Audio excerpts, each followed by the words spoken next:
Myanmar 2025, a nation rocked by tragedy. March 28, 2025, just after dawn. A powerful earthquake, measuring 7.7 on the Richter scale, struck central Myanmar near the populous region of Sagaing. The shaking was sudden, violent, and relentless. In less than a minute, buildings toppled, roads cracked, and entire communities were thrown into chaos. In Sagaing and surrounding towns, thousands of structures collapsed. Temples, schools, and homes, many poorly constructed or aged, stood no chance. Families were buried beneath their own roofs. Rescue workers described scenes of devastation unlike anything they had seen before. But the horror wasn't confined to Myanmar alone. The shockwaves traveled across borders, triggering panic and destruction in Thailand, Laos, Bangladesh, and even as far as southern Vietnam. In Bangkok, skyscrapers swayed and construction sites crumbled. At least 10 people were killed in Thailand, and over 100 were reported missing, many trapped beneath fallen debris. Back in Myanmar, the scale of devastation quickly overwhelmed local authorities. Entire villages were isolated by blocked roads. Communication lines were down. Hospitals overflowed within hours. Makeshift clinics were established in open fields. The estimated death toll rose above 1,600, with over 3,400 injured and tens of thousands displaced. The cause of the disaster was traced to the Sagaing Fault, one of Southeast Asia's most dangerous geological features. Seismologists described the energy released as equivalent to hundreds of atomic bombs. For years, scientists had warned of this possibility, but little had been done to prepare. The world responded quickly. Neighboring nations sent aid and medical personnel. International relief organizations deployed search and rescue teams. But logistical challenges made their efforts painfully slow. Roads remained impassable. Weather conditions hampered air deliveries. In many places, survivors had to rely on one another. San Francisco, 1906, the day the city caught fire. April 18th, 1906, 5:12 a.m. The city of San Francisco, then the crown jewel of the American West, was still asleep when the ground began to shake. A violent rupture along the San Andreas Fault unleashed a 7.8 magnitude earthquake that tore through the city with unimaginable force. Within seconds, entire city blocks were reduced to rubble. Roads buckled. Streetcar tracks twisted like ribbon. Iconic buildings, including the City Hall and Market Street's grand hotels, crumbled. But worse was yet to come. Gas lines ruptured, and fires began to spread. With the city's water mains destroyed, firefighters were left powerless. For 4 days, fires raged, consuming block after block. The inferno was visible for miles. Over 3,000 people were dead, and more than 80% of the city had been destroyed. An estimated 250,000 people were left homeless. San Francisco, once a beacon of prosperity and progress, had become an open-air refugee camp overnight. Relief camps were set up in public parks. Tents and makeshift shelters covered the hills. Aid arrived by train, horse, and even boat. Remarkably, the city's residents, immigrants, and citizens alike came together to dig through the rubble, share resources, and care for one another. President Theodore Roosevelt mobilized the army to assist with recovery, and within weeks, plans were in place for reconstruction. A powerful message resonated across the United States. San Francisco would rise again. Earthquakes in Tōhoku, Japan's triple disaster. March 11th, 2011. At 2:46 p.m. local time, a massive 9.0 magnitude earthquake struck off the northeastern coast of Honshu, Japan's main island. It was the strongest earthquake in Japan's recorded history and one of the most powerful the world has ever seen. But the quake was only the beginning. Just minutes later, a towering tsunami, some waves reaching over 130 feet, slammed into the Japanese coastline. Entire towns were swept away. Cars, houses, even trains vanished beneath the churning water. People ran for higher ground. Many didn't make it. Over 19,700 lives lost. Hundreds of thousands displaced, billions of dollars in damage. And then came the third blow, Fukushima. The tsunami disabled the cooling systems at the Fukushima Daiichi nuclear plant, causing a nuclear meltdown. Radioactive material was released into the air and sea, triggering the worst nuclear disaster since Chernobyl. For days, the world watched in horror. But through it all, the Japanese people showed remarkable strength, standing in lines for food and water, refusing to panic, helping one another rebuild from nothing.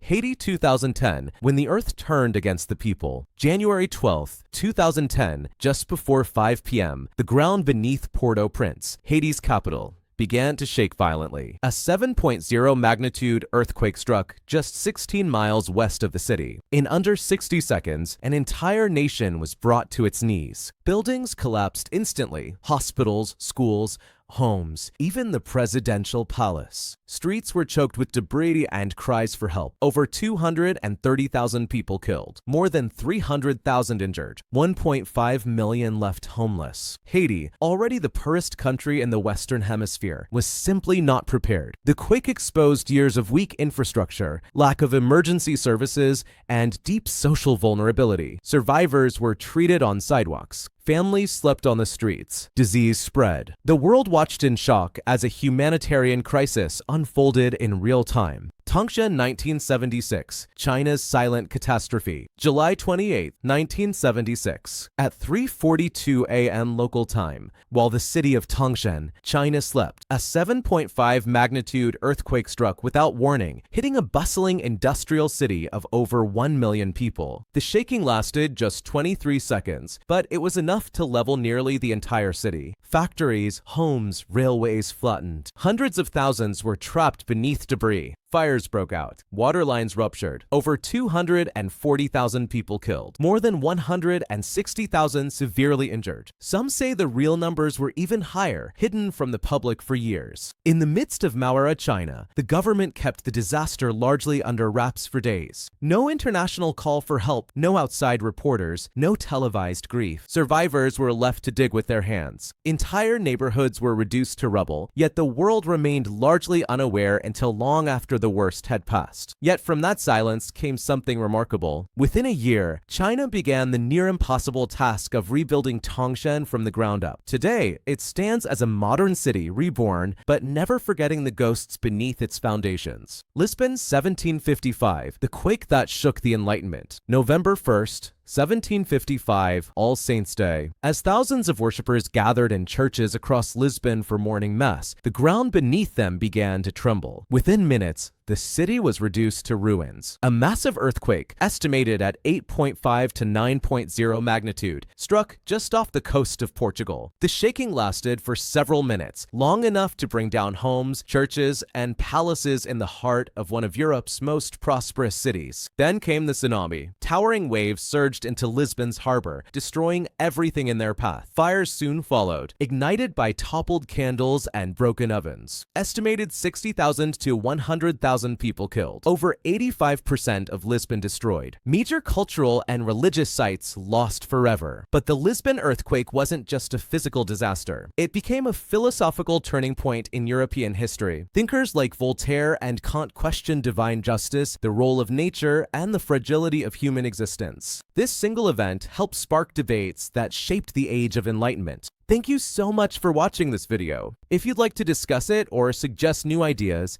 feel free to leave a comment below. Don't forget to subscribe for more amazing content. See you in the next one.